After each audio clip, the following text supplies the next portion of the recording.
নমস্কাৰ ND24 চাই থকাৰ বাবে ধন্যবাদ আপোনালোকে চাইছে নিউজকাষ্ট এট 9 ৰাজ্যৰ কেইবাটাও গুৰুত্বপূৰ্ণ খবৰ আমি আপোনালোকক নিউজকাষ্ট এট 9ত জনাম কিন্তু আজি সকলোৰে দৃষ্টি নিবদ্ধ থকা খবৰটো হৈছে মুখ্যমন্ত্ৰী আৰু এইবাৰ মাটিৰ দালালৰ পাছত মুখ্যমন্ত্ৰীৰ চকু পৰিছে ডিটিঅৰ দালালৰ ওপৰত আজি এখন বিশেষ সভাত মুখ্যমন্ত্ৰীয়ে একেবাৰে পুনপটীয়া ভাষাতেই সকিয়নি প্ৰদান কৰিছে ডিটিঅ সকলক বিশেষকৈ যি সকল লোক ডিটিঅ কাৰ্যালয়লৈ গৈ তাতে তেওঁলোকৰ বিভিন্ন লাইসেন্সৰ ৰিনিউৱেলৰ কাম থাকে নবীকৰণৰ কাম থাকে বা নতুন লাইসেন্স বনোৱাৰ কাম থাকে তেনে কামত সচৰাচৰ দালালৰ সহায় লবলগীয়া হয় একাংশ লোকে কিন্তু এই ক্ষেত্ৰত আজি মুখ্যমন্ত্ৰী কঠোৰ হৈছে আৰু মুখ্যমন্ত্ৰীয়ে স্পষ্টকৈ কৈছে যে এতিয়াৰ পৰা দালাল ৰাজ নচলিব দালালৰ এখন বিশেষ তালিকা মুখ্যমন্ত্ৰীৰ হাতত পৰিছে যিখন তালিকা চাই মুখ্যমন্ত্ৰীও হতবাক যে এই দালাল সকলৰ ইমান সম্পত্তি কৰ পৰা হ'ল এই ক্ষেত্ৰত মুখ্যমন্ত্ৰীয়ে কেইবাটাও গুৰুত্বপূৰ্ণ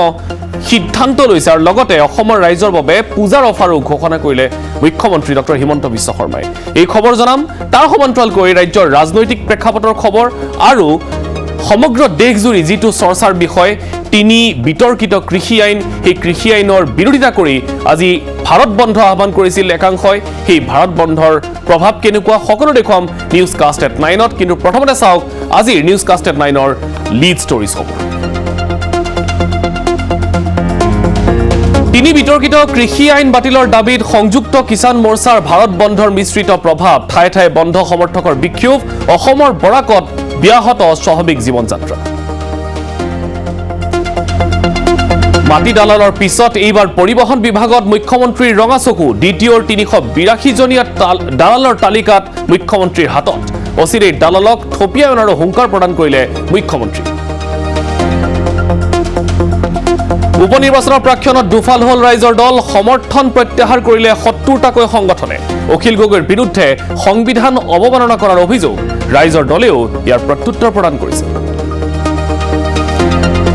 বিনা প্ৰতিদ্বন্দ্বিতাৰে ৰাজ্যসভালৈ নিৰ্বাচিত হল সৰ্বানন্দ সোণোৱাল মুখ্যমন্ত্ৰীৰ উপস্থিতিত ৰিটাৰ্নিং বিষয়াৰ পৰা সংগ্ৰহ কৰিলে বিজয়ৰ প্ৰমাণ পত্ৰ জয়ৰ বাবে বিজেপি মিত্ৰজোঁটক কৃতজ্ঞতা জ্ঞাপন কৰিছে সোণোৱালে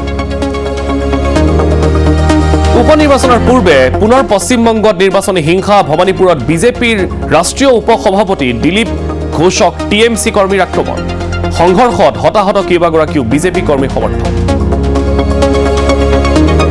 আৰু মুখ্যমন্ত্ৰীৰ তদাৰকী শাখাৰ আত্মসমৰ্পণ কৰিছে এপিডিচিএলৰ পলাতক মহাপ্ৰবন্ধক আতাউৰ ৰহমানে পূৰ্বে গ্ৰেপ্তাৰ হোৱা 10জন অভিযুক্তক ইতিমধ্যে আদালতত হাজিৰ কৰোৱা হৈছে আৰু অব্যাহত আছে তদন্ত প্ৰক্ৰিয়া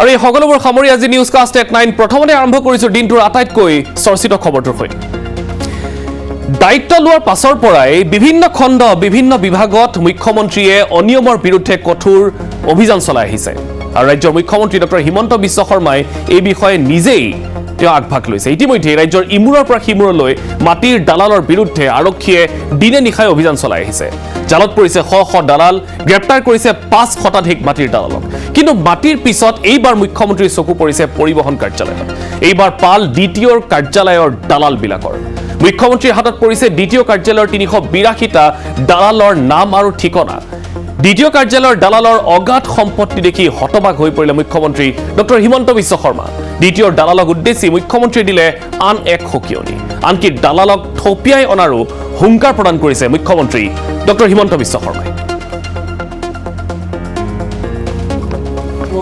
আমাৰ মই যাৰ পৰা লিষ্ট লওঁ ডিটিঅ অফিচৰ 382 জন দালালৰ নাম দিছে আৰু ইহঁতৰ প্ৰপাৰ্টি লিষ্টখন ইমান ইম্প্ৰেছিভ দেখিলে ভাল লাগি যায় যে অসমত ইমান মানুহৰ ডেভেলপ হৈছে ভেৰি ভেৰি ইম্প্ৰেছিভ লিষ্ট কেতিয়াবা সিহঁতকো থপিয়াব লাগিব এইটো বেলেগ কথা বাট লিষ্ট ইজ ভেৰি ইম্প্ৰেছিভ এতিয়া নাহিলে আমাৰো দায়িত্ব কমি গ'ল যি কৰিলে আগত আমি কেৰি কৰিব নাযাওঁ বাট উই হেভ টু চে মুখ্যমন্ত্ৰীৰ আন এটা অভিযোগ এইবাৰ প্ৰসংগ আছিলে মুখ্যমন্ত্ৰী ডক্টৰ হিমন্ত বিশ্ব শৰ্মাৰ তেওঁৰ নিজৰ লাইসেন্সখন জটিল প্ৰক্ৰিয়া আৰু দালালৰ উৎপাতৰ বাবে আজি পৰ্যন্ত ভুল হৈ থকা নিজৰ লাইসেন্সখন শুদ্ধ কৰিব পৰা নাই স্বয়ং ৰাজ্যৰ মুখ্যমন্ত্ৰীগৰাকীয়ে এই কথা নিজেই আজি উল্লেখ কৰিছে হিমন্ত বিশ্ব শৰ্মাই সৰস্বতী পূজাৰ দৰে টেবুলে টুবুলে চান্দা দিব লাগে চৰকাৰী কাৰ্যালয়ত এই কথাও মুখ্যমন্ত্ৰীয়ে উল্লেখ কৰিলে কিন্তু মুখ্যমন্ত্ৰীৰ লাইচেন্সত কি ভুল আছিল যি আজিলৈকে শুদ্ধ কৰিব পৰা হোৱা নাই আৰু লগতে এই দালালসমূহ আৰু লগতে দালালক দিবলগীয়া চান্দা সন্দৰ্ভত মুখ্যমন্ত্ৰীয়ে কি ক'লে শুনক লাইচেন্সখন মই আজিলৈকে ৰিনিউ কৰা নাই কাৰণ এদিন গৈ যাব লাগে এটা থিয় হ'ব লাগে মোৰ ইমান সময় নাই কাৰণে মই আজিলৈকে মোৰ বাদেই দিলোঁ আৰু তাতে মোৰ গ্ৰুপটো ভুলকৈ লিখা আছে ও হ'ব লাগে এ লিখা আছে মানে এইখন ক'ত কানেক্ট কৰিব যাওঁ এখনেই government under same minister same commissioner same director মই গভৰ্ণমেণ্টৰ ইখন টেবুলতো যাম সিখন টেবুলতো যাম আৰু চবতে চান্দা দিম সৰস্বতী পূজাতে কেনেকৈ চলিব চৰকাৰ এটা সময়ত এইবিলাকৰ ফলত কি হয় যে এই চৰকাৰখন বৰ কৰা আৰে আমাৰ হাততো একোৱেই পৰা নাই কেনেকৈ আমি কৰাত ধুলো বোলে ছাৰ দ্বিতীয় অফিচত গ'লেই পইচা দিব লাগে ডিচিত গ'লেই দিব লাগে অমুকত গ'লেই দিব লাগে এতিয়া মণ্ডলে উঠোৱা পইচাটোৰ ভাগটোতো কোনো মন্ত্ৰীয়ে নাপায় এইটো ক'লেও মই বিশ্বাস নকৰোঁ কোনোবাই পায় বুলি কিন্তু বদনামটোতো আমাৰ মূৰতে হৈ থাকিব এয়া আছিলে সমালোচনা কিন্তু ইয়াৰ পাছত ৰাজ্যবাসীৰ বাবে নতুন কি আছিল আজিৰ মুখ্যমন্ত্ৰীৰ এই ভাষণত ইয়াৰ পাছত আহিলে ৰাজ্যবাসীলৈ আগন্তুক দুৰ্গা পূজাৰ অফাৰ ড্ৰাইভিং লাইচেন্স ৰিনিউৱেল বা নৱীকৰণৰ বাবে আপুনি আৰু পৰিবহণ বিভাগৰ কাৰ্যালয়ত শাৰী পাতিব নালাগে নতুন অনলাইন সেৱাৰ জৰিয়তে লাইচেন্স নৱীকৰণ কৰিব পাৰিব আপুনি এই কথা নিজেই আজি মুখ্যমন্ত্ৰীয়ে জনাইছে কি ব্যৱস্থা কৰিছে ৰাজ্য চৰকাৰে শুনক তেওঁৰ মুখেৰে 15 days পূজা গিফ্ট আমি ৰাইজক দিব খুজিছোঁ যে ৰিনিউৱেল অফ ড্ৰাইভিং লাইচেন্স আমি দ্বিতীয় অফিচত যাব নালাগে কাৰণ এজন যিকোনো গভৰ্ণমেণ্ট ডাক্তৰে লিখি দিব হি ইজ মেডিকেলি ফিট লাইচেন্সখনৰ নম্বৰটো মই দি দিম ৰিনিউৱেল কাৰ্ডখন অট'মেটিক আহিব এই আছিলে মুখ্যমন্ত্ৰীৰ মন্তব্য আৰু সকলোৱে খুব ভাল পাইছে আচলতে মুখ্যমন্ত্ৰীৰ পদক্ষেপক কেন্দ্ৰ কৰি ইয়াৰ পাছত আগন্তুক সময়ত মুখ্যমন্ত্ৰীৰ নিৰ্দেশসমূহ এই বিভাগসমূহত এই কাৰ্যালয়সমূহত ৰাইজৰ সহায়ক হোৱাকৈ ইমপ্লিমেণ্ট হয় নে নহয় তাৰ ওপৰত সকলোৱে দৃষ্টি নিবদ্ধ ৰাখিব ইয়াৰ পিছত আহিছোঁ আজি দেশত চৰ্চিত খবৰটোলৈ তিনি বিতৰ্কিত কৃষি আইন বাতিলৰ দাবীত সংযুক্ত কিষাণ মৰ্চাই আহ্বায়িত কৰা ভাৰত বন্ধৰ আজি মিশ্ৰিত প্ৰভাৱ দেখা গ'ল দেশজুৰি অসমৰ ব্ৰহ্মপুত্ৰ উপত্যকাত বন্ধৰ কোনো প্ৰভাৱ পৰা নাছিল কিন্তু বৰাক উপত্যকাত ভাৰত বন্ধৰ সৰ্বাত্মক প্ৰভাৱ পৰিল আৰু এই ভাৰত বন্ধৰ আটাইতকৈ বেছি প্ৰভাৱ পৰিলক্ষিত হ'ল ৰাজধানী দিল্লীকে ধৰি মধ্য ভাৰতত ইতিমধ্যে ৰাজধানী দিল্লীৰ কেইবাটাও যি ৰাষ্ট্ৰীয় ঘাইপথ আছিল তাত অৱৰোধ কাৰ্যসূচী ৰূপায়ণ কৰা হয় যাৰ ফলত মানুহৰ মাজত যথেষ্ট কষ্ট হয় মানুহৰ অহা যোৱাৰ ক্ষেত্ৰত যথেষ্ট সমস্যাৰ সন্মুখীন হয় অৱশেষত কিন্তু সময় হোৱাৰ লগে লগে সকলো পথ মুকলি কৰি দিয়া হয় আৰু তাৰ পাছত স্বাভাৱিকভাৱেই যাত্ৰাসমূহ আৰম্ভ হয় তিনি বিতৰ্কিত কৃষি আইন সংসদত গৃহীতকৰণৰ এবছৰ পূৰ হ'ল চলিত ছেপ্টেম্বৰ মাহতে সংযুক্ত কিষাণ মৰ্চা আহ্বায়িত সোমবাৰৰ ভাৰত বন্ধ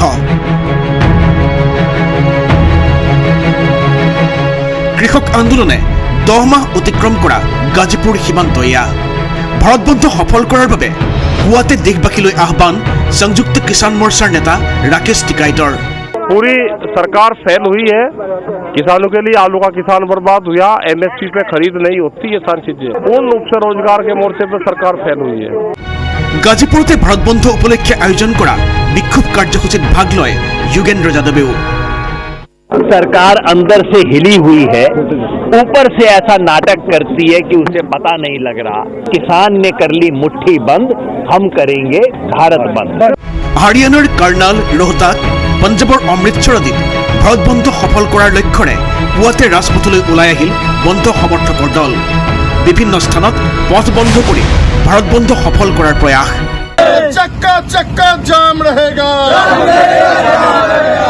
পঞ্জাবৰ বিভিন্ন স্থানত বন্ধ সমৰ্থকসকলে ৰেলপথত বহিও বিক্ষোভ কাৰ্যসূচী পালন কৰে এয়া অন্ধ্ৰৰ বিজয়ৱাড়া হাইৱে পুৱাৰে পৰা দুপৰীয়ালৈ বিভিন্ন স্থানত পালন কৰা হয় বিক্ষোভ কাৰ্যসূচী বিভিন্ন স্থানত আৰক্ষীয়ে বন্ধ সমৰ্থকক বলপূৰ্বক বাধা প্ৰদান কৰাৰ বাতৰি আহিছে অসমত ভাৰত বন্ধৰ প্ৰভাৱ আছিল মিশ্ৰিত ধুবুৰী বৰপেটা জিলাৰ লগতে বৰাক উপত্যকাৰ শিলচৰ কৰিমগঞ্জ আদিত বন্ধৰ প্ৰভাৱ পৰিলক্ষিত হয় বিভিন্ন স্থানত বন্ধ সফল কৰাৰ বাবে SUCI-কে ধৰি দল সংগঠনে পালন কৰে ধৰ্ণা কাৰ্যসূচী বহু ঠাইত প্ৰতিবাদকাৰীক আটক কৰে আৰক্ষীয়ে যোৰহাট বঙাইগাঁও নলবাৰী নাজিৰা লখিমপুৰ আদি চহৰত দোকান পোহাৰ বন্ধ থকাৰ বিপৰীতে গাড়ী মটৰৰ চলাচল আছিল স্বাভাৱিক কিন্তু গুৱাহাটী মহানগৰীত ভাৰত বন্ধৰ কোনো প্ৰভাৱ পৰিলক্ষিত নহল। সামগ্ৰিকভাৱে বন্ধৰ সমস্যা অতিবাহিত হয় শান্তিপূৰ্ণভাৱে। Bureau report ND24। আৰু এই ভাৰত বন্ধৰ সমান্তৰালকৈ সকলোৰে দৃষ্টি নিবদ্ধ আছিল এগৰাকী বিশেষ ব্যক্তিৰ ওপৰত। তেওঁ হৈছে ৰাকেশ টিকেইট। ইতিমধ্যে নিজকে এগৰাকী কৃষক নেতা হিচাপে চিনাকি এটা দিবলৈ চেষ্টা কৰি থকা এই ৰাকেশ টিকেইটক অৱশেষত সংবাদ মাধ্যমে সাক্ষাৎ কৰিবলৈ সক্ষম হ'ল। ৰাকেশ টিকেইটে এই গোটেই আজি দিনটোৰ যি ভাৰত বন্ধ কাৰ্যসূচী সেই সন্দৰ্ভত কি ক'লে শুনাবলৈ বিচাৰিছোঁ। सब खुल गए, बढ़िया रहा, सब जगह प्रोग्राम रहा, जनता का सहयोग रहा। और जिस जनता को भाई कष्ट रहा तो एक दिन किसान के नाम भी, वो धूप में गर्मी में बैठा हुआ है 10 महीने से, तो एक दिन का कष्ट कैसा लगा होगा, तो वो अनुभव भी जनता को करना चाहिए। उनका धन्यवाद है, और जो जाम में फंसे भाई उनका भी धन्यवाद है। कम से कम एक दिन का कष्ट उन्होंने भी झेला, इन किसानों के लिए उनका भी धन्यवाद है। अभी नहीं है, देखेंगे कब मीटिंग होगी, अब कोई सी डेट तय होगी तो जब फिर बातचीत करेंगे। ये ऐसे ही आंदोलन चलता रहेगा, शांतिपूर्ण तरीके से आंदोलन हमारे रहेंगे। ইতিমধ্যে তেওঁলোকে উল্লেখ কৰিছে যে আগন্তুক সময়ত তেওঁলোকৰ এতিয়া ভাৰত বন্ধৰ কোনো কাৰ্যসূচী নাই। হয়তো ৰাজ্য চৰকাৰৰ সৈতে বা কেন্দ্ৰীয় চৰকাৰৰ সৈতে তেওঁলোকৰ আলোচনা হ'ব, তাৰ পাছত কি সিদ্ধান্ত হয় সেয়া নিশ্চয়কৈ লক্ষণীয় হ'ব। এতিয়া আহিছোঁ বিগত প্ৰায় 24 ঘণ্টাত ৰাজস্থানৰ এটা খবৰে সকলোৰে দৃষ্টি আকৰ্ষণ কৰিছে। অসমত যেনেকৈ টেট পৰীক্ষা অনুষ্ঠিত হয়, ঠিক তেনেকৈ ৰাজস্থানৰ যিটো শিক্ষক বাছনিৰ পৰীক্ষা তাক কোৱা হয় ৰিট, অৰ্থাৎ Rajasthan eligibility exam for teachers. এই ৰিট পৰীক্ষাত এটা আজব ঘটনা সংঘটিত হৈছে। বৰ্তমান চৰ্চাত আছে এই ৰিট পৰীক্ষা। চৰ্চাৰ কাৰণ হৈছে পৰীক্ষাৰ্থী আৰু নকলৰ নতুন কৌশল। এই মুহূৰ্তত জনাইছোঁ আপোনালোকক, এইবাৰ চেণ্ডেলত ব্লুটুথ সংযোজন কৰি কাণৰ ভিতৰত এয়াৰফোন সংলগ্ন কৰি পৰীক্ষাত বহিছিল কেইবাগৰাকীও প্ৰাৰ্থী। এনে কৌশল অৱলম্বন কৰা কেইবাগৰাকীও পৰীক্ষাৰ্থীক অৱশেষত আটক কৰিবলৈ সক্ষম হৈছে আৰক্ষীয়ে। আকৌ কৈছোঁ যে এযোৰ চেণ্ডেল, সেই চেণ্ডেলযোৰত ব্লুটুথ তেওঁলোকে সংযোজন কৰিছে, আৰু সেই চেণ্ডেলৰ পৰা তেওঁলোকৰ ছিগনেল আহে কাণলৈ। কাণত তেওঁলোকৰ আছে ৱায়াৰলেছ ব্লুটুথ ইয়েৰফোন, যিটো কাণৰ একেবাৰে ভিতৰত তেওঁলোকে সংস্থাপন কৰিছিল, আৰু তেনেকৈ তেওঁলোকে পৰীক্ষাত বহিবলৈ আহিছিল। তেওঁলোকৰ চেণ্ডেলৰ জৰিয়তে কানেক্টেড হৈ আছিলে আন কোনো লোকৰ সৈতে, আৰু তাৰ পাছত সেই চেণ্ডেলযোৰৰ জৰিয়তে তেওঁলোকে আনৰ পৰা উত্তৰসমূহ শুনিছিল আৰু পৰীক্ষাত বহি তেওঁলোকে লিখিবলৈ চেষ্টা কৰিছিল। কিন্তু ইতিমধ্যে আৰক্ষী তৎপৰ হৈছিল, আৰু আৰক্ষীয়ে সেই প্ৰায় 25জনকৈ এনে পৰীক্ষাৰ্থীক আটক কৰিবলৈ সক্ষম হৈছে। শুনি আচৰিত হ'ব, একাংশ পৰীক্ষাৰ্থীয়ে 6 লাখ টকা পৰ্যন্ত দাম দিছিল এই ব্লুটুথ সংযোজিত চেণ্ডেলযোৰত। এই ঘটনা পোহৰলৈ অহাৰ পাছতেই এতিয়া অধিক কঠোৰ হৈ পৰিছে পৰীক্ষা নিয়ন্ত্ৰকসকল। উল্লেখযোগ্য যে 16,51,000 পৰীক্ষাৰ্থীয়ে অৱতীৰ্ণ হৈছিল এই পৰীক্ষাত, কিন্তু তাৰে অধিকাংশই ইতিমধ্যে যিহেতু খুব সুন্দৰকৈ এই পৰীক্ষাত বহিছিল, মাত্ৰ এটা চেণ্টাৰত 15ৰ পৰা 20জনকৈ এনে পৰীক্ষাৰ্থী দেখিবলৈ পোৱা গ'ল, যিসকলে সেই ব্লুটুথ সংযোজিত চেণ্ডেল পৰিধান কৰিছিল, আৰু তেওঁলোকৰ সৈতে আকৌ কৈছোঁ চেণ্ডেলৰ সৈতে কানেক্টেড হৈছিল তেওঁলোকৰ এটা বিশেষ ইয়েৰফোন, যিটো ৱায়াৰলেছ আছিলে। ব্লুটুথৰ জৰিয়তে তাত শুনি তেওঁলোকে উত্তৰ লিখিছিল। এই ক্ষেত্ৰত আৰক্ষীয়ে কি কয়, আৰক্ষীৰ মন্তব্য শুনাবলৈ বিচাৰিছোঁ। शनिवार की रात्रि को हमारी गंगा शहर थाने की जो गाड़ी गश्त कर रही थी उसको ये सूचना मिली कि कहीं संदिग्ध अवस्था में कुछ लड़के खड़े हैं, उनके संपर्क में कुछ लोग हैं और कोई गतिविधि होना प्रतीत हो रही है। हमारे एसएचओ को ये सूचना मिलने के बाद वो विशेष टीम के साथ वहां पर पहुंचे। उन्होंने उन लोगों को राउंड अप किया। ये 5 लोग थे जो पुलिस को देख के भागने का प्रयास कर रहे थे, और इनका एक मेन सरगना पुलिस को देख के फरार होने में सफल भी हो गया। इन 5 लोगों को हम थाने पर लेकर के आए, इनसे पूछताछ की तो काफी चौंकाने वाले तथ्य सामने आए। इन 5 में से 3 परीक्षार्थी थे जिन्होंने जो इन गिरोह के लोगों के संपर्क में थे, और 2 गिरोह के सदस्य थे।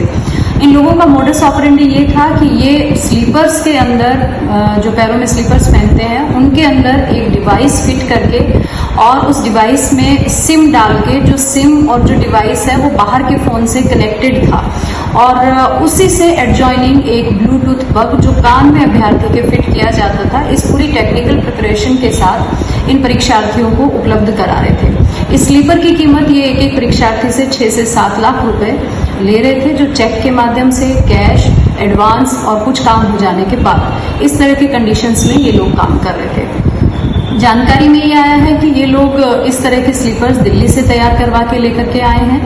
पूछताछ में हमें ये जानकारी में आया कि लगभग 25 परीक्षार्थियों को इन्होंने इस प्रकार के स्लीपर्स बेची। গতিকে এনেধৰণৰ স্লিপাৰক লৈ চেণ্ডেলক লৈ এতিয়া বিভিন্নজনৰ বিভিন্ন চৰ্চা, কিন্তু এতিয়ালৈকে আচলতে উদ্ঘাটন হোৱা নাই যে এই চেণ্ডেলসমূহ তেওঁলোকে ক'ত প্ৰস্তুত কৰি আনিছিল। অন্য খবৰলৈ আগবাঢ়িছোঁ, ৰাজ্যৰ ৰাজনীতিৰ খবৰ। উপনিৰ্বাচন সমাগত, কিন্তু উপনিৰ্বাচনৰ প্ৰাক্ষণত ৰাইজৰ দলত এতিয়া মুখ্য আঘাত দেখিবলৈ পোৱা গৈছে। ৭০টাকৈ দল আৰু সংগঠনে ৰাইজৰ দলৰ সৈতে থকা সকলো সম্পৰ্ক ছেদ কৰিছে, ভংগ কৰিছে ঐক্যমঞ্চ। এতিয়া ৰাইজৰ দলক অখিল গগৈৰ প্ৰাইভেট লিমিটেড কোম্পানী আখ্যা দি সৰব হৈছে ৭০টাকৈ দল সংগঠনৰ নেতৃত্ব। কিন্তু কি হ'ল আচলতে? কিয় তেওঁলোক অখিল গগৈৰ বিৰুদ্ধে ক্ষুব্ধ? কিয় তেওঁলোকে এই ঐক্যমঞ্চ ভংগ কৰিছে? চাওক এই ৰিপৰ্টত। ৰাইজৰ দলৰ কাষৰ পৰা আঁতৰিল ৭০ দল সংগঠন। আমি ক'ব বিচাৰিছোঁ যে আজিৰ তাৰিখৰ পৰা ৰাইজৰ দল নামৰ কোনো ৰাজনৈতিক দল অসমত নাই। যিটো দল আছে সেইটো অখিল গগৈ দল হ'ব, এইটো ৰাইজৰ দল নহয়। সমৰ্থন উঠাই লোৱা ৭০ দল সংগঠনে ৰাইজৰ দলৰ বিৰুদ্ধে উত্থাপন কৰিলে ইটোৰ পিছত সিটো অভিযোগ। ৰাইজৰ দলত অখিল গগৈৰ একনায়কত্ববাদ চলিছে। অখিল গগৈৰ কথাই দলৰ সংবিধান।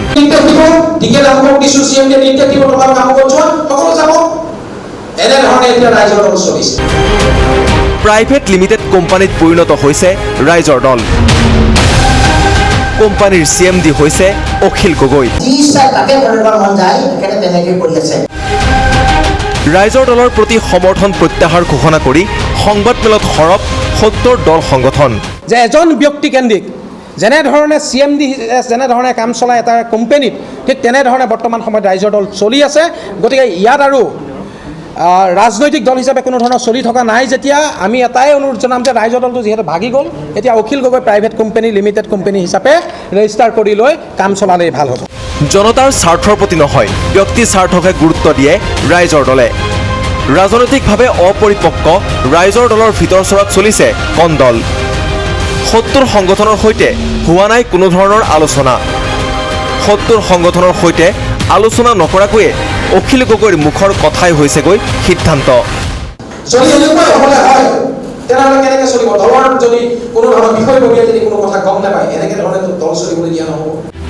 কেৱল ৭০ দল সংগঠনেই নহয়, শেহতীয়া কাম কাজত ক্ষুব্ধ ৰাইজৰ দলৰে কেন্দ্ৰীয় জিলা আৰু আঞ্চলিক সমিতিৰ বহু নেতা। ৭০টাকৈ দল সংগঠনৰ সমৰ্থন প্ৰত্যাহাৰে কোনো প্ৰভাৱ নেপেলায় ৰাইজৰ দলত। দল ত্যাগ ঘোষণা কৰা অধিকাংশকে পূৰ্বেই দিয়া হৈছে অব্যাহতি। দল ত্যাগীসকল আছিল ৰাইজৰ দলৰ নেতিবাচক শক্তি। ৰাইজৰ দলৰ বিৰুদ্ধে অভিযোগ তোলা নেতাক স্বয়ম্ভূ আখ্যা ৰাইজৰ দলৰ।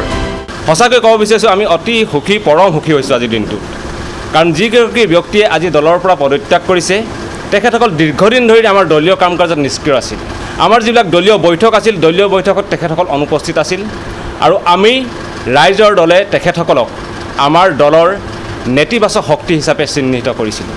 কেমেৰা পাৰ্চন ৰূপম ভৰদ্বাজ আৰু হৰি বড়োৰ সহযোগত শান্তনু শইকীয়া আৰু নুপুৰ বৰুৱাৰ ৰিপৰ্ট ND24। খবৰ উপনিৰ্বাচনৰ আৰু এটা ব্ৰেকিং নিউজ ৰাজনৈতিক প্ৰেক্ষাপটৰ। উপনিৰ্বাচনৰ বাবে ৰাজীৱ ভৱনত প্ৰাৰ্থিত্ব প্ৰত্যাশীৰ ভিৰ দেখিবলৈ পোৱা গৈছে। তাৰ মাজতে ব্ৰেকিং নিউজ এয়াই, মাজুলী সমষ্টিত 11জনকৈ কংগ্ৰেছ নেতাই বিচাৰিছে উপনিৰ্বাচনৰ টিকট। ভৱানীপুৰত 7জনে বিচাৰিছে কংগ্ৰেছৰ টিকট, তামোলপুৰত বিচাৰিছে 3জনে, গোসাইগাঁৱতো 3জনৰ প্ৰাৰ্থিত্ব বিচাৰি আবেদন। মৰিয়নীত 10গৰাকী, মৰিয়নী সমষ্টিত 10গৰাকীয়ে বিচাৰিছে টিকট। ইফালে থাউৰাত আন 3গৰাকীয়ে আজি টিকট বিচাৰিছে। আজি অন্ত পৰিছে আবেদন প্ৰক্ৰিয়া, আৰু তেনেকুৱা এটা সময়তেই ৰাজীৱ ভৱনত আজি প্ৰাৰ্থিত্ব প্ৰত্যাশীৰ ভিৰ পৰিলক্ষিত হৈছে।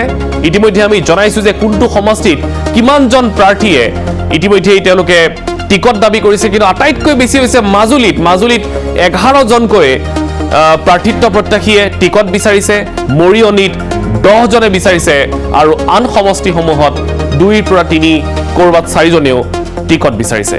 গতিকে কংগ্ৰেছত এতিয়া যিসকল জ্যেষ্ঠ নেতা আছিল, তেওঁলোকৰ মাজত এতিয়া সিদ্ধান্ত লোৱাৰ সময় যে কাক তেওঁলোকে টিকট প্ৰদান কৰিব আগন্তুক উপনিৰ্বাচনত।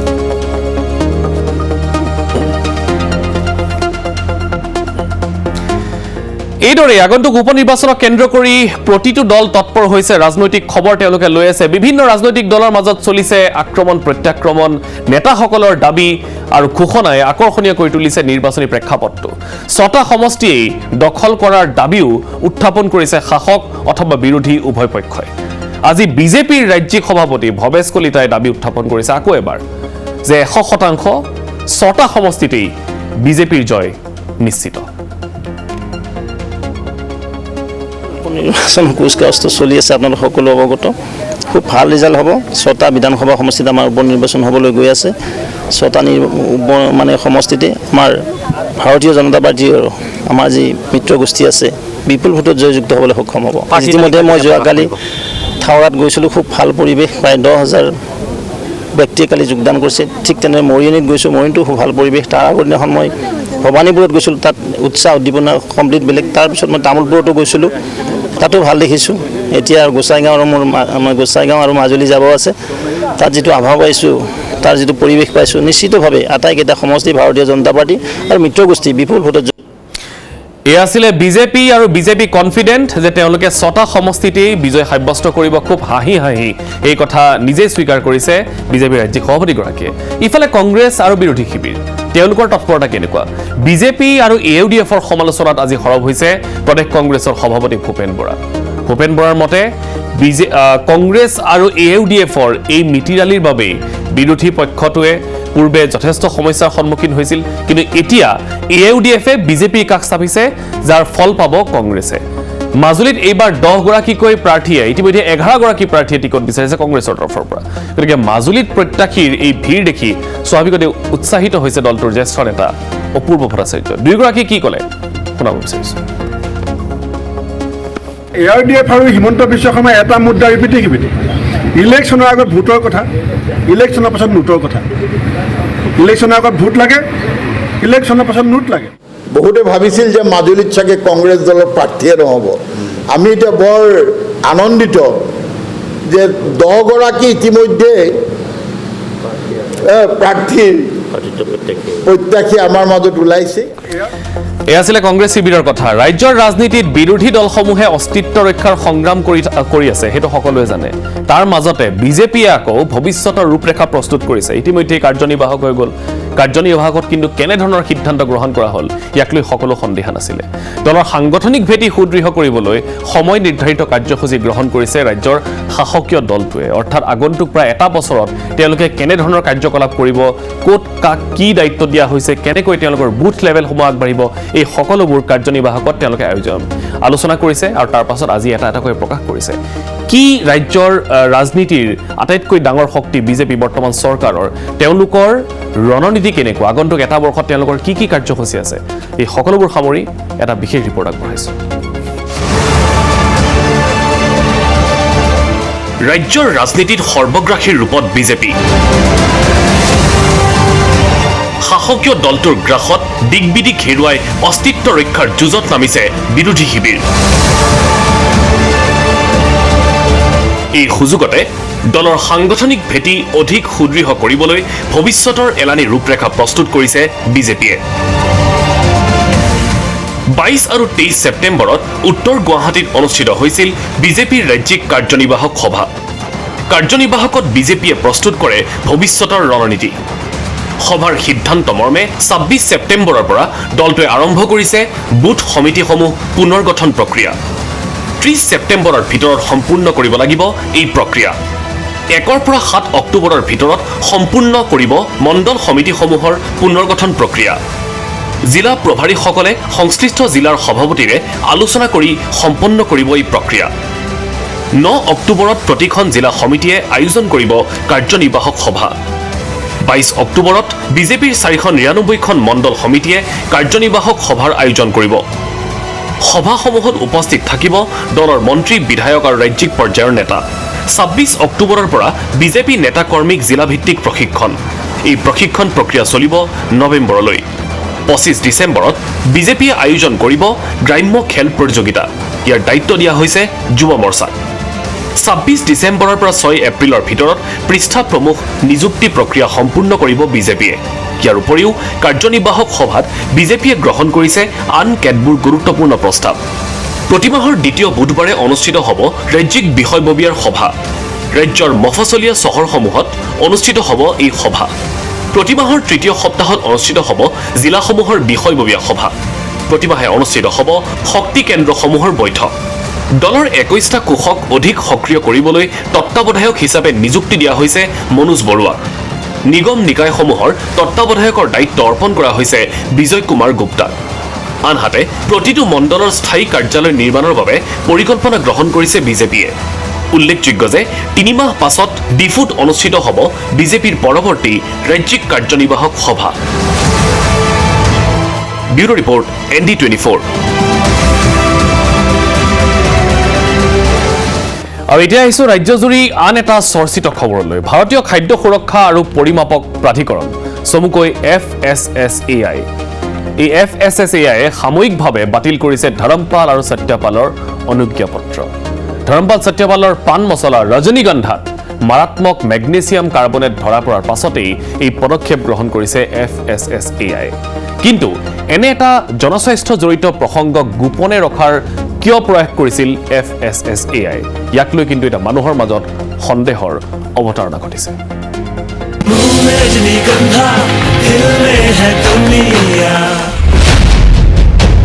ঘাতক ৰজনীগন্ধা। ৰজনীগন্ধাত মাৰাত্মক মেগনেছিয়াম কাৰ্বনেট। ধৰমপাল সত্যপালে কোৱাৰ দৰে মুহ মে ৰজনীগন্ধা কদমো মে দুনিয়া নহয়। প্ৰকৃততে মুহ মে ৰজনীগন্ধা মৌত কি অৰ বঢ়েগা আপকা কদম। অৰ্থাৎ ধৰমপাল সত্যপালে দেশবাসীক খুৱাই অহা ৰজনীগন্ধা নামৰ এই পান মছলা ঘাতক, মাৰাত্মক। স্লো পয়জনৰ দৰে মেগনেছিয়াম কাৰ্বনেটে ৰজনীগন্ধাৰ জৰিয়তে ব্যাপক ক্ষতি কৰে মানৱ দেহৰ। ৰজনীগন্ধাত মেগনেছিয়াম কাৰ্বনেট ধৰা পৰাৰ পাছতেই গুৱাহাটীৰ ধৰমপাল সত্যপালৰ অনুজ্ঞা সাময়িকভাৱে বাতিল কৰিছে ভাৰতৰ খাদ্য সুৰক্ষা আৰু পৰিমাপক প্ৰাধিকৰণ চমুকৈ FSSAI-এ। প্ৰকৃততে বিগত বৰ্ষত গোলাঘাট জিলাৰ খাদ্য সুৰক্ষা বিভাগে ধৰা পেলাইছিল ৰজনীগন্ধাত মেগনেছিয়াম কাৰ্বনেটৰ উপস্থিতি। তাৰ পাছতেই FSSAI-ক অভিযোগ দিছিল গোলাঘাট জিলা খাদ্য সুৰক্ষা বিষয়াই। তাৰ পাছতেই কেইবাটাও পৰ্যায়ত হোৱা পৰীক্ষণৰ অন্তত FSSAI-এ সাময়িকভাৱে বাতিল কৰে গুৱাহাটীৰ বামুণী ময়দানত থকা ধৰমপাল সত্যপাল গ্ৰুপৰ ৰজনীগন্ধাৰ প্ৰস্তুতকৰণ। যোৱা বছৰ মোৰ কলিগ বিভূতি দাসে চেম্পলিং কৰিছিলে ৰজনীগন্ধা, আৰু আমিতো চেম্পলিং কৰি গুৱাহাটী লেবৰেটৰীত পঠাওঁ বামুণী ময়দান। তাৰপৰা এইটো চেম্পলটো আনচেফ আহিলে, তো তেওঁ এইটো কাৰণে মানে হেৰি কৰিছে, আমাৰ FSSAI মানে জনালে যে এইটো হেৰি চেণ্ট্ৰেল লাইচেঞ্চৰ কাৰণে এইটো তেওঁ চেণ্ট্ৰেল লাইচেঞ্চ লৈছে, এইটো মানে একশ্যন ল'ব লাগে। আৰু এইটো গুৱাহাটীৰ মেনুফেকচাৰিং সেইটো আছিলে ইউনিটটো ধৰমপাল সত্যপাল, আৰু চ' এইটো গুৱাহাটীৰ পৰা চেণ্ট্ৰেল লাইচেঞ্চ তেওঁৰ লাইচেঞ্চটো কেঞ্চেল কৰিলে। চেম্পল কৰোঁ আৰু আমিতো ডাইৰেক্টলি ধৰা বেয়া বুলি চাৰ্টিফিকেট দিব নোৱাৰোঁ, তো আমি চেম্পলিং কৰি গুৱাহাটী লেবৰেটৰীত পঠাওঁ। তাৰ ৰিপৰ্টটোৰ ওপৰতহে মানে আমি কেছবিলাক দিওঁ। আৰু যোনটো আমাৰ ছাবষ্টেণ্ডাৰ্ড কেছ হয় এইটো আমি ADC হেল্থক দিব লাগে, আৰু যোনবোৰ আনচেফ হয় এইটো আমি জুডিচিয়েল কোৰ্টত দিওঁ। আৰু আমি যেতিয়া মানে কেছটো বিভূতি দাসে দিলে ন, দি পেলাই আৰু তেখেতক জনালে ফুড ছেফটি কমিশ্যন, এইটো আপোনাৰ ফুড ছেফটি অথৰিটিক মানে চেণ্ট্ৰেল লাইচেঞ্চটো গুৱাহাটীৰ যোনটো ইউনিট আছিলে ৰজনীগন্ধা সেইটো ছাছপেণ্ড কৰিছে লাইচেঞ্চটো। ইতিমধ্যেই বামুণী ময়দানৰ DS গ্ৰুপৰ গুদামত থকা বৃহৎ পৰিমাণৰ ৰজনীগন্ধা জব্দ কৰিছে খাদ্য সুৰক্ষা বিভাগে। কিন্তু সবাতকৈ ৰহস্যজনক বিষয়টো হ'ল ৰজনীগন্ধাৰ দৰে বহুল প্ৰচলিত এটা পান মছলাত মাৰাত্মক ৰাসায়নিক পদাৰ্থৰ উপস্থিতি ধৰা পৰাৰ পাছতো FSSAI-ৰ গুৱাহাটীস্থ বিষয়াসকল মৌন। স্বাস্থ্যৰ বাবে হানিকাৰক প্ৰমাণ হোৱাৰ পাছতো ৰজনীগন্ধা সম্পৰ্কে ৰাইজক সজাগ কৰাৰ বিপৰীতে বিষয়টো এক প্ৰকাৰ গাপ দিয়াৰ চেষ্টাহে কৰিছে FSSAI-ৰ গুৱাহাটীস্থ বিষয়াসকলে। গোলাঘাটৰ পৰা সাৰংগ তামুলীৰ সৈতে ব্যুৰো ৰিপৰ্ট ND24। ইয়াৰ মাজতে এটা গুৰুত্বপূৰ্ণ খবৰ, গৰুখুটি কাণ্ডত জড়িত দুজনক নিশা গ্ৰেপ্তাৰ কৰা হৈছে। গ্ৰেপ্তাৰ হৈছে আছমত আলী আৰু ছানা মামুদ। বাজনাপথাৰ পঞ্চায়তৰ প্ৰাক্তন সভাপতি আছমাত আলী আৰু চান মামুদ হৈছে খানুৱা পঞ্চায়তৰ সভাপতি। অজ্ঞাত স্থানৰ পৰা দুয়োকে আৰক্ষীয়ে গ্ৰেপ্তাৰ কৰিবলৈ সক্ষম হৈছে। সেলিম নামৰ আন এজনক থানাত হাজিৰ হোৱাৰ নিৰ্দেশ দিয়া হৈছে। দৰঙৰ আৰক্ষীৰ অধীক্ষকে এই তথ্যখিনি সদৰি কৰিছে। ইতিমধ্যে আমি জনাইছো আপোনালোকক যে এই গৰুখুটিৰ যিটো ঘটনা সংঘটিত হ'ল ইয়াৰ লগত যিসকল জড়িত আছিল, যাৰ ওপৰত সন্দেহ আছে, সকলোকে আৰক্ষীয়ে কঠোৰ ব্যৱস্থা গ্ৰহণ কৰিছে। কিন্তু এই গৰুখুটিৰ উচ্ছেদক লৈ সম্পূৰ্ণ দুটা ভাগত বিভক্ত হ'ল ৰাজ্যৰ জনতা। এই উচ্ছেদৰ গুৰুত্ব আৰু প্ৰাসংগিকতা কিমান, ইয়াক লৈ বিভিন্নজনে বিভিন্ন মত প্ৰকাশ কৰিছে। কিন্তু গৰুখুটিৰ ৰক্তাক্ত ইতিহাসে কিন্তু ইয়াৰ প্ৰাসংগিকতা, ইয়াৰ গুৰুত্ব দুয়োটাই উনুকিয়াই দিয়ে। 83 আচলতে গৰুখুটিত কি হৈছিল? ND24ৰ কেমেৰাৰ সন্মুখত এই শিহৰণকাৰী বৰ্ণনা দিলে তেতিয়াৰ শ্বহীদ দীপেন্দ্ৰনাথ শৰ্মাৰ পত্নী আৰু কন্যাই।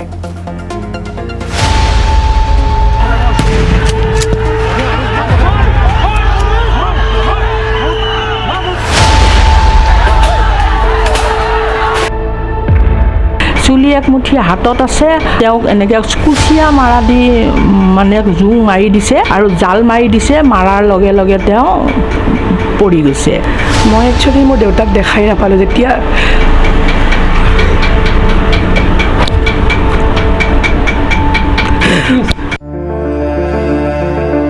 অতীত ৰোমন্থন কৰি চকু সেমেকি উঠিছে এওঁলোকৰ।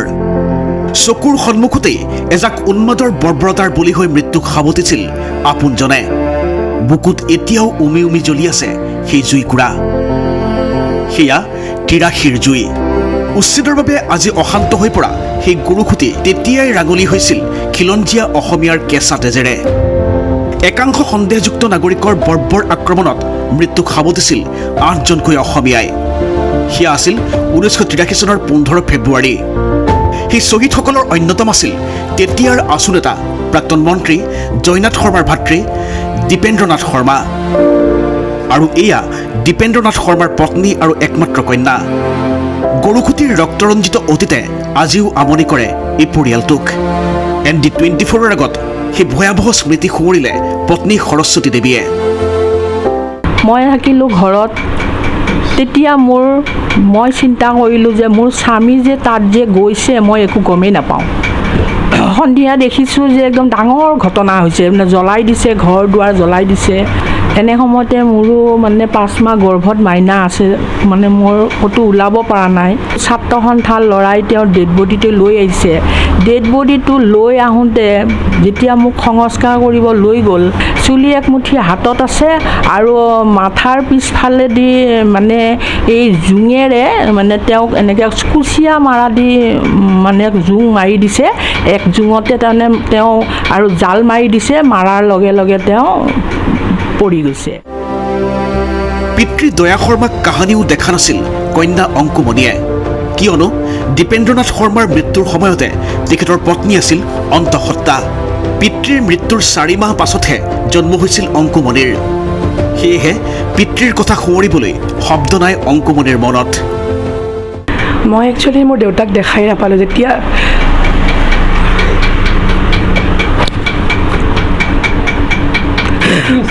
মই ইমানখিনি কথা নাজানোৱে, তাৰমানে কি হৈ আছিলে। মায়ে যিখিনি কৈছিলে মই সেইখিনি জানো।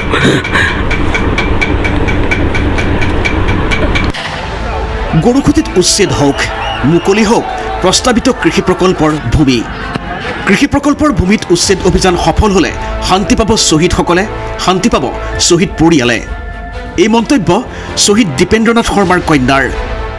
কিন্তু মই এতিয়া মুখ্যমন্ত্ৰীক এটাই কথা আহ্বান জনাইছোঁ, যাতে সেইখিনি মাটি, যিখিনি মাটিৰ কাৰণে আজি ইমানখিনি গণ্ডগোল হ'ব পাৰিছে বা হৈ আছে, সেইখিনি বস্তু উদ্ধাৰ হোৱাৰ পিছত মোৰ দেউতাই বা মোৰ দেউতাৰ লগত যিকেইজন শ্বহীদ হৈছিলে তেওঁলোকৰ আত্মাই শান্তি পাব। যিকেইখন ঘৰৰ যিকেইজন শ্বহীদ হ'ল তেওঁলোকৰ ঘৰৰ পৰিয়ালে যাতে এইখিনি কৰাৰ পিছত যদি হৈ যায় তেওঁলোকৰ আত্মাই শান্তি পাব। গৰুখুটিত উচ্ছেদ চলাইছে প্ৰশাসনে। উচ্ছেদত বাধা প্ৰদান কৰা একাংশৰ বিৰুদ্ধে কঠোৰ হৈছে প্ৰশাসন, যাক লৈ 2 ভাগত বিভক্ত ৰাজ্যৰ সাধাৰণ জনতা। কিন্তু এই উচ্ছেদৰ গুৰুত্ব আৰু প্ৰাসংগিকতা যে অমূলক নহয়, সেয়া ইয়াৰ ৰক্তৰঞ্জিত ইতিহাসে বাৰম্বাৰ উনুকিয়াইছে। মঙলদৈৰ পৰা পংকজ কুমাৰ শৰ্মাৰ ৰিপৰ্ট ND24। এতিয়া ডাঙৰ প্ৰশ্ন হৈছে যে কলৈ গ'ল ধলপুৰৰ এই উচ্ছেদিতসকল ধলপুৰ নৈৰ পাৰত বাস কৰিবলৈ লোৱাৰ সময়তে ND24ৰ হাতত অন্য এটা খবৰ আহি পৰিছে, এটা চিন্তনীয় খবৰ।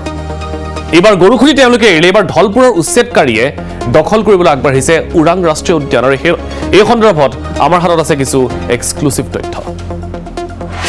ধলপুৰৰ উচ্ছেদিতসকলে পুনৰ আৰম্ভ কৰিছে বেদখল।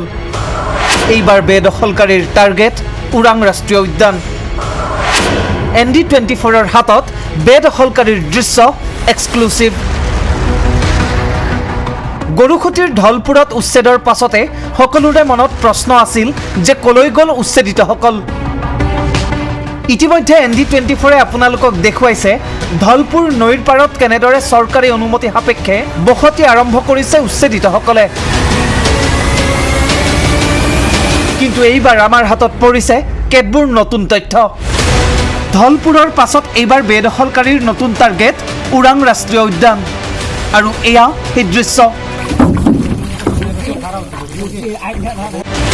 ওৰাং ৰাষ্ট্ৰীয় উদ্যানৰ শনিচৰত এইবাৰ আৰম্ভ হৈছে বেদখল। কিন্তু কেনেকৈ ওৰাং ৰাষ্ট্ৰীয় উদ্যানৰ শনিচৰ পালেগৈ বেদখলকাৰীয়ে? ৰ'ব, ইয়াৰো তথ্য আছে আমাৰ হাতত। ওৰাং ৰাষ্ট্ৰীয় উদ্যানৰ এজন নৌ চালকে সহায় কৰিছিল বেদখলকাৰীক। শনিচৰত বেদখলকাৰীক প্ৰশ্ৰয় দিছিল নৌ চালক জাকিৰ হুছেইনে। এই তথ্য মঙলদৈৰ খণ্ড বিষয়াই লাভ কৰাৰ পাছতে বেদখলকাৰীক প্ৰশ্ৰয় দিয়াৰ অভিযোগত জাকিৰ হুছেইনক কৰা হয় নিলম্বন। এই পত্ৰ তাৰেই প্ৰমাণ। বেদখলৰ এই তথ্য লাভ কৰাৰ পাছতে প্ৰশাসনে বেদখলকাৰীসকলক আঁতৰাই পঠাইছে যদিও ধলপুৰৰ পাছত ওৰাং ৰাষ্ট্ৰীয় উদ্যান বেদখলকাৰীৰ টাৰ্গেট হৈ পৰা কাৰ্যই এতিয়া চিন্তিত কৰি তুলিছে সকলোকে। ধলপুৰৰ পাছত ওৰাঙৰ পাছত বা কি টাৰ্গেট হয় বেদখলকাৰীৰ, সেই প্ৰশ্নই এতিয়া সকলোৰে মনত। গুঞ্জন কলিতাৰ ৰিপৰ্ট ND24। আৰু এটা প্ৰশ্ন যে ওৰাঙৰ পাছত এইবাৰ টাৰ্গেট কি? গৰুখুটিৰ বেদখল আৰু উচ্ছেদক কেন্দ্ৰ কৰি ৰাজ্যজুৰি প্ৰতিক্ৰিয়া অব্যাহত আছে। তাৰ মাজতে আৰু এটা বেদখলৰ খবৰ আহিছে আমাৰ হাতত। একে নিশাৰ ভিতৰতে মৰিগাঁৱৰ মায়ং অঞ্চলত বহিল অৰ্ধশতাধিক সন্দেহজনক লোকৰ বাসগৃহ। কিন্তু ক'ৰ পৰা কেনেকৈ আহিল লোকসকল আৰু কেনেকৈ তেওঁলোকে তাত বহাৰ সুযোগ পালে, এতিয়া কি পৰিৱেশ তাতে, চাওক এক্সক্লুচিভ ৰিপৰ্টত। নিশাৰ ভিতৰতে সাজিছে ইটোৰ পিছত সিটো বাসগৃহ।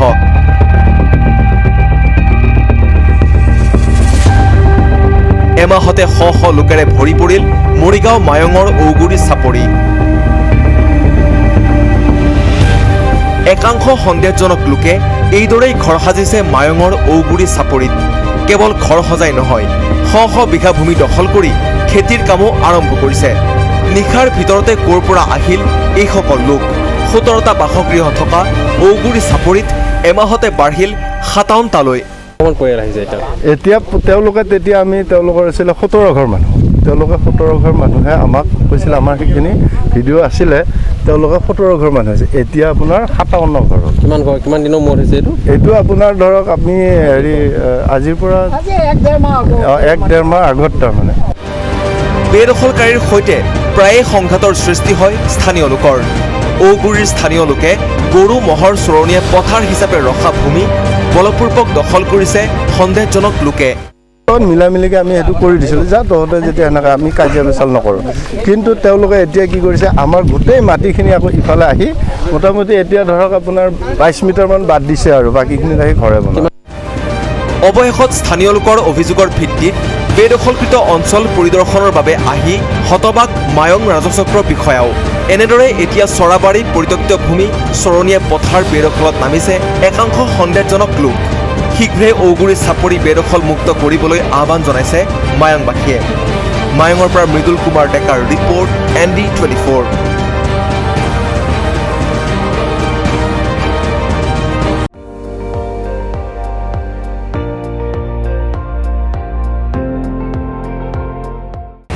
আপুনি চাই আছে ND24, সৰ্বশ্ৰেষ্ঠ নহয় সৰ্বোত্তমৰ দৌৰ।